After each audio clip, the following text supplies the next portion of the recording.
Welcome, thank you for joining us this afternoon. Could you just introduce yourselves?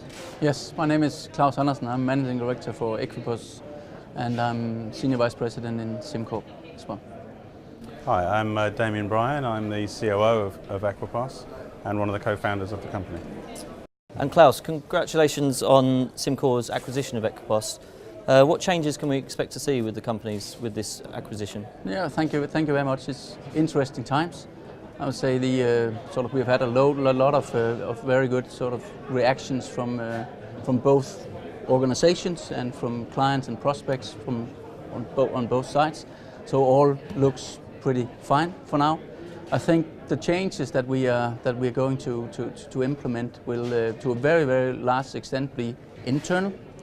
So the product strategy will continue as is. So we will continue to market the Coric communication suite as a standalone product, and we will continue to market the Coric communication suite as an embedded part of SimCorp Dimension, SimCorp's investment management platform.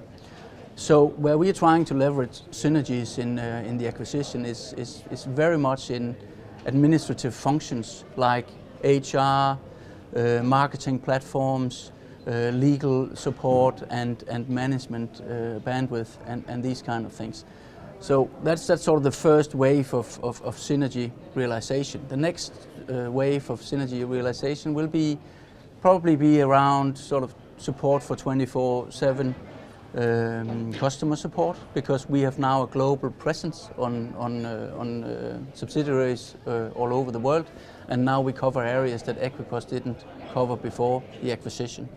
And then on the professional services side, we suddenly now are part of a much larger organization of professional services resources, which means that we can leverage resources across the two products.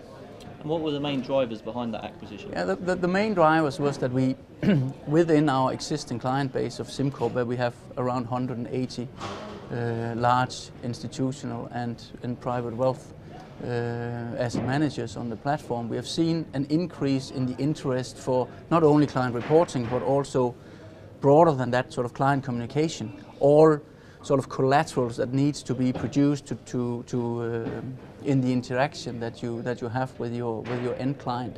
So it seems to have moved from client reporting production only and fact sheets production to things like the sales and marketing people would want to have a tool where they can produce material that they can use when they go out to their end clients and pitch for their products. We have seen that sort of take up in interest over the last 18 months or so, and the whole market seems to be more interested in that part of the value chain than we've ever seen before.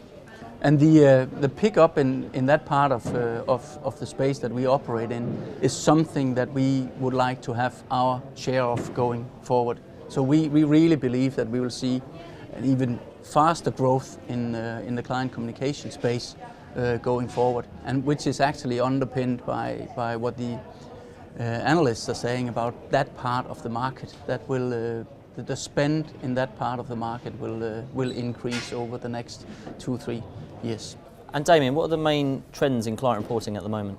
Well, we see that most of the clients want to use a software platform like ours to increase the automation. So even now, after we've been doing this for a number of years, it's only just that the organizations are picking up the understanding that our software like Equipos Coric can actually go in and automate a fairly manual process. It can do that very effectively.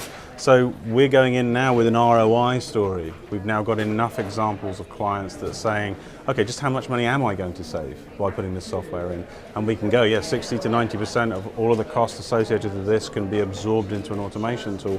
This is somebody that's done it. This is the figures. This is the facts. So automation and ROI really are key. And one other thing is obviously people are starting to look at mobile technology. They're starting to look at cloud-based deployment. And really one of our biggest successes from sort of last year was the movement of one of our clients' client data into the cloud for reporting. And that was a milestone achievement for us. It means that we can now open up the market and get everybody else to start using this cheaper technology to cut down the cost of ownership of the software.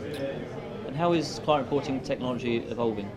Well, again, on the same sort of basis, it's evolving along mobile.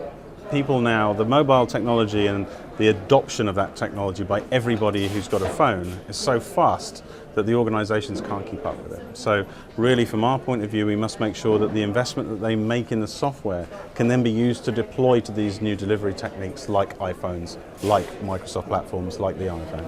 So I think from our point of view, we must make sure that we're giving them software that doesn't just solve their problem now by creating the automation, but also by doing that, they get benefits of being able to deliver to any media platform that they can have, which means they can give it to clients and we can move at the same speed that the actual end consumer of this data is moving as well.